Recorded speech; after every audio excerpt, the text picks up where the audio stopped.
Oh, ladies and gentlemen, today I'm going to be doing something I haven't done on the channel. So I'm guessing people have seen that that I am a FNAF or Five Nights at Freddy's fan, and I'm guessing people have seen my trailer reactions. If you haven't, go check them out. I think they're great videos.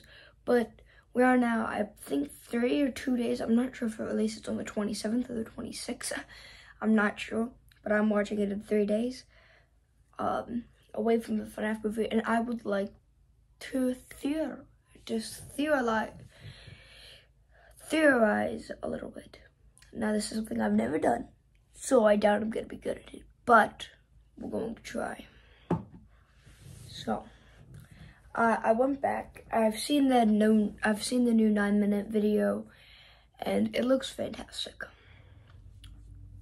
And here, I'm gonna first be talking about Mike in this movie. I think that Garrett, who I think is his brother, if I've heard everything correctly, his younger brother that supposedly gets kidnapped and dies, if he was killed by William, then that cannot be, then William is not his father. That completely disproves that. Because William would never kill his own son. That's made very clear throughout all the games. That even though his son is getting in his way and undoing everything that he's done, he never truly tried to kill him. So if Garrett is Mike's little brother, and then I do not think there's any possible way of William Afton being his father. And I'm okay with that. Because then that'd give us something new. You know, with the whole William killed his brother, and now the same guy is back, and he's about to kill his sister. You know, and he's gonna try to stop it this time, unlike before where he was powerless. Or, my other theory, so I noticed two things when watching the 9-minute trailer. And after watching the Matt Pat's reaction of it, he said that there were pills that you could see in frame, which if they are for Mike, that could explain that if William is his father, he's forgetting parts of that because he's taking these pills to forget his traumatic childhood, maybe, you know. And we also see a shot of young Mike screaming. Maybe we see the bite of 83 happen. Maybe we see Garrett is in this place, is Mike's younger brother from the games, getting bit in the pizzeria and Mike screaming, but instead of Mike doing it like he did in the games, now he's just a bystander watching this happen. And so that could mean that, oh yes, so then his father can still be William, and he can still see his younger brother die in Freddy Fazbear's Pizza. It proves that. So this is up to interpretation. I personally don't think, I would honestly really love to see the bite of 83, but it's a PG-13 movie. We're not going to see a lot if we do see it, but I don't feel like they're going to be going that route. But I feel like they're going to go more of, he killed Garrett's brother. That's how it's going to be. I mean, he killed Mike's younger brother, Garrett, back in 1985 or whenever the Mystic Children's incident happens. That's what I think, because I just don't see the bite of 83 happening. Especially because we see him in the field being driven away, makes me think that he's sort of a part of that group of kids. But then there's the question of, if he died by William and he was one of the 5 murders, so then he's going to go on to possess most likely Golden Freddy, and that maybe makes sense why we haven't seen him a whole lot, or we haven't seen anything. Maybe that's why he has such a special connection with Abby. It's his sister. That's again why he would also be saying, "It's me." That's a theory. So those are two theories. Another theory, and I think a lot of people know this, I do not think Vanessa is a good guy. Because when we see her get grabbed by Springtrap, or Spring Brownie, whatever, it looks like she's not running away from him. It looks like she's looking up towards him like she just finished saying something. And why would she still be hanging around this pizzeria? It makes sense that she's working for Afton, and Afton betrays her, and injures her. Which is why we see her in the hospital. You know, I feel like that makes a whole lot more sense than her just randomly being this cop who happens to be roaming around this area, who also happens to get hurt by Springtrap. Yeah, I definitely think after watching the 9-minute trailer, at the end of the trailer we hear a Matthew Lillard scream. I definitely think that is a hint at a Springlock scene, which I really hope. I don't think it'll be as gory. Again, it's a PG-13 movie, but if that happens, I'd be very happy. So that's just another thing to throw out there.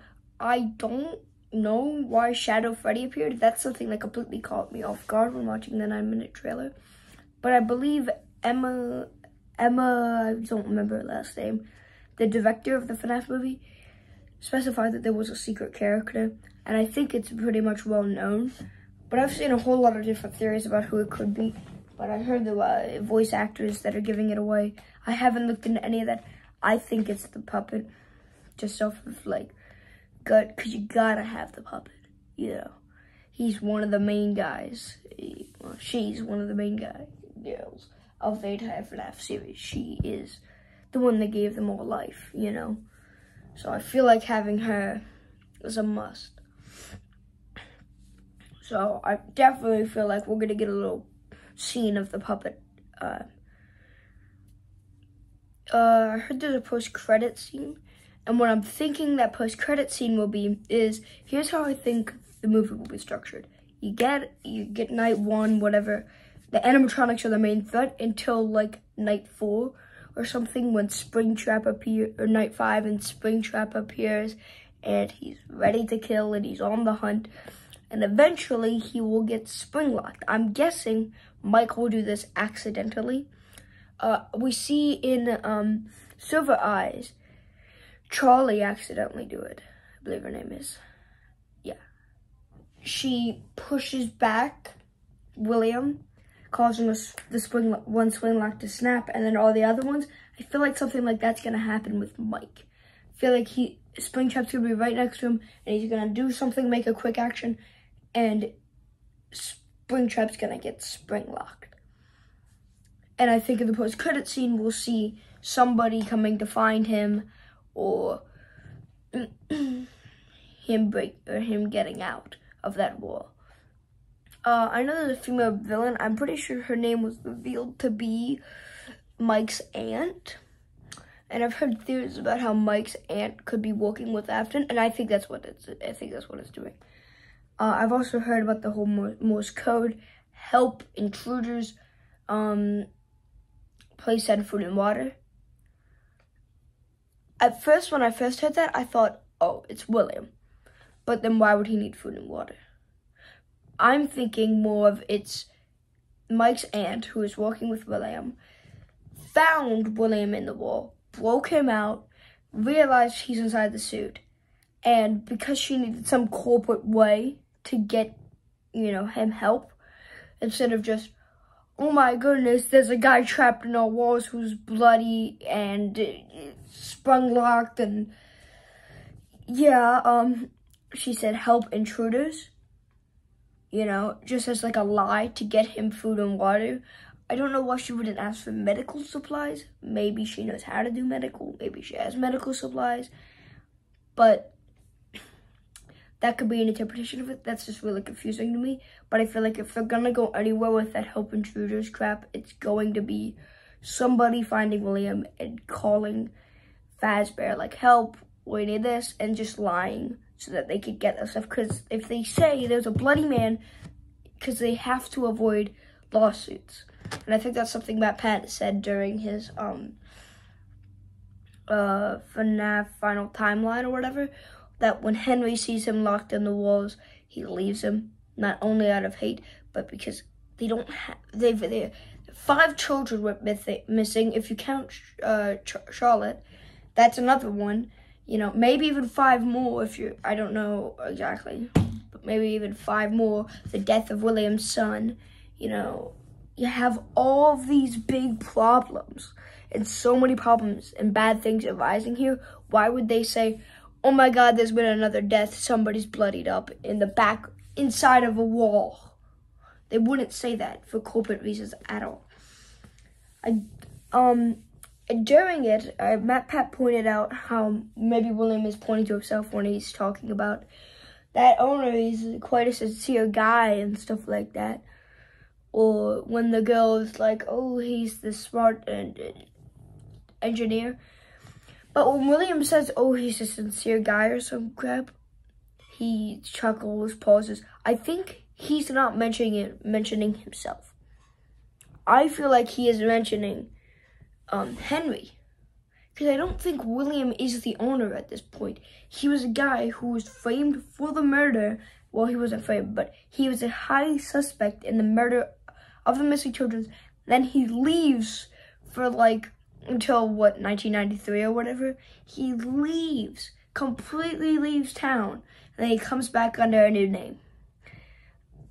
Like, there's just no way that he's still the owner. And didn't, I believe in the timeline as well, Matt Pat, I'm really pointing to him because that's the main guy I've watched. But he said that Henry had cut him out of the business, which is reasonable.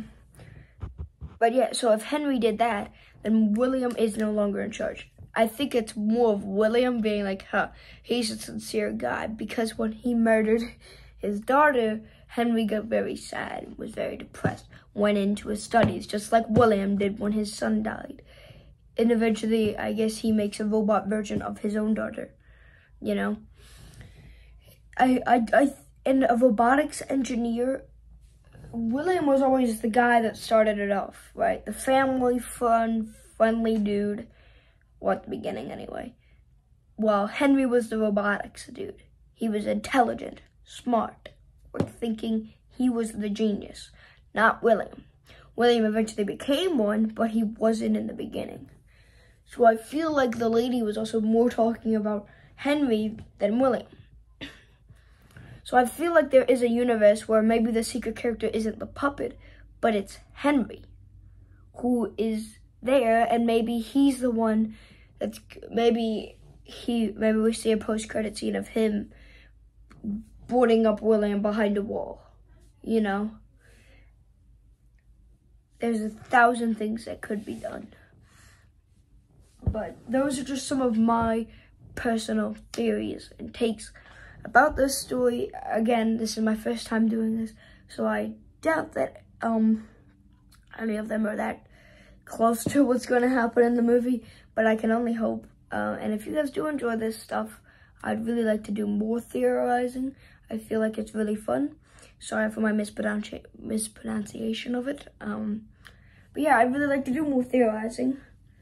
I think it's really fun, so if you guys do like it, make sure to leave a like, subscribe. And just some extra news for the people who are watching. Don't worry, I'm planning big stuff, okay? Count's coming down today. We're gonna be filming some cool videos for you guys.